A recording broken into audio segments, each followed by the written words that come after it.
점수 잡는 hackers. Hi, welcome back to our next practice test on Jimmy Carter's A Crisis of Confidence. If you haven't already, make sure that you read the passage on your own. Try to find the rhetorical devices and the main points. So if you've done that, then let's actually look at it together. We're going to first look at this information that's given before the prompt. It's adapted from the speech, A Crisis of Confidence by Jimmy Carter, and it was delivered in a televised address on July 15th, 1979. All right, so let's look at today's goals. We're going to read the passage together. Afterwards, we're going to analyze the passage, and specifically, we're going to look for 3 rhetorical techniques. The first one being diction. So he uses word choice, really strong word choice to actually emphasize what he's trying to say. He also uses pathos, which could also be called emotions.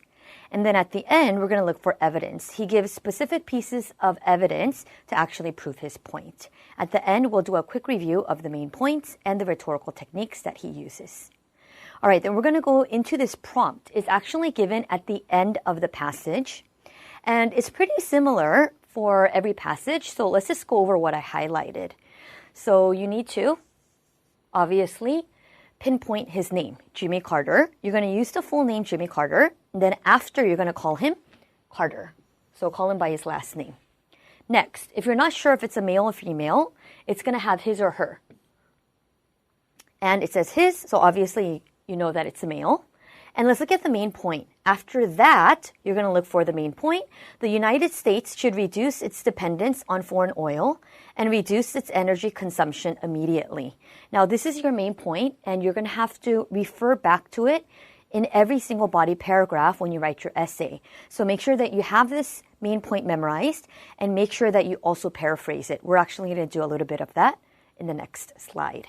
So if we move on now, this was the main point that was given in the prompt, and let's see how I did my paraphrasing. Now, the first sentence, the United States should immediately begin efforts. Now, in the claim, immediately was given at the end, but I'm actually going to go back to it in the front, and I'm going to move that immediately in the beginning. So the United States should immediately begin efforts to, and I just copied it word for word, reduce its dependence on foreign oil. And if you include your own words, focus on efforts to reduce energy consumption in general. Now, adding your own words, that could also be a type of paraphrasing. So I added the words, begin efforts to, and I also added focus on efforts to. So adding your own words, that's a type of paraphrasing. Let's look at my next sentence. The United States must reduce its dependence on foreign sources of oil. So instead of writing just foreign oil, I added foreign sources of oil. So adding your own words and changing it around, that's a type of paraphrasing. And reduce its energy consumption across the board. And I added the words across the board. So adding your own words, that's a type of paraphrasing. If you wanted to switch the words around, you can definitely do that. So instead of writing reduce, you could have changed it to decrease. And instead of writing dependence, you could have definitely changed that to reliance. So the United States must decrease its reliance on foreign sources of energy. So definitely changing the words around, switching the order around, and adding your own words, these are all types of paraphrasing. So we paraphrase the main point. We're going to actually use that in our essay a little bit later. And let's go right into paragraph 1. So he starts off, the energy crisis is real. It is worldwide. So using words like real and worldwide, this could be diction, a type of word choice, because he's trying to tell you how real this problem is and how global this problem is. It's a clear and present danger to our nation. These are facts, and we simply must face them. What I have to say to you now about energy is simple and vitally important. Also, using more adjectives like simple and vitally important. This could also be a type of diction because he's trying to tell you how important this problem is. I am tonight setting a clear goal for the energy policy of the United States. All right, let's continue on with paragraph 1. Beginning this moment, this nation will never use more foreign oil than we did in 1977.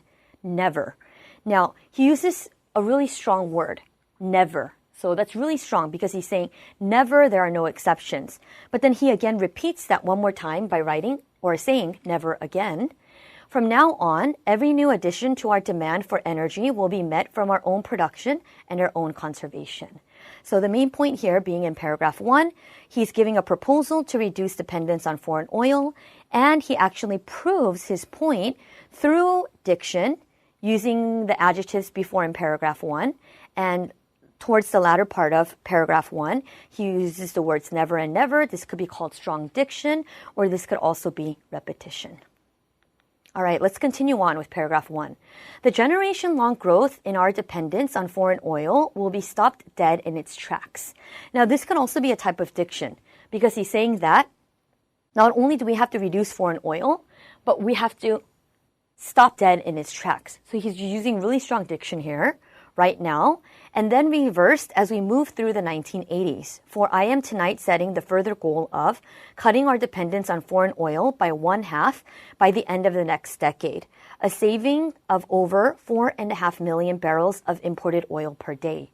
Now, he's also using numbers like we're going to cut foreign oil by 1/2, and we're also going to save 4.5 million barrels of oil, giving you specific numbers. Now, this could also be considered statistics. So he uses diction again, he uses statistics, and the main point here being that it's a continuation of his proposal to reduce dependence on foreign oil. All right, then let's move on to paragraph 2. To ensure that we meet these targets, I will use my presidential authority to set import quotas. I am announcing tonight that for 1979 and 1980, I will forbid the entry into this country of 1 drop of foreign oil more than these goals allow. These quotas will ensure a reduction in imports even below the ambitious levels we set at the recent Tokyo summit. So in paragraph 2, he's outlining his plan to combat the ill effects of the energy crisis. And obviously he's going to do that by forbidding entry into the United States 1 drop of foreign oil more than we can allow. Let's continue on with paragraph 3. To give us energy security, I am asking for the most massive peacetime commitment of funds and resources in our nation's history to develop America's own alternative sources of fuel, from coal, from oil shale, from plant products for gasohol, from unconventional gas, from the sun. So in paragraph 3, he is explaining his plan within the government to combat the ill effects of the energy crisis. And he outlines the first plan, being that we need to develop America's alternative sources of fuel. And he does this through evidence because, as you see with the underline here, he's giving you all the types of alternative sources of fuel that the United States is capable of developing.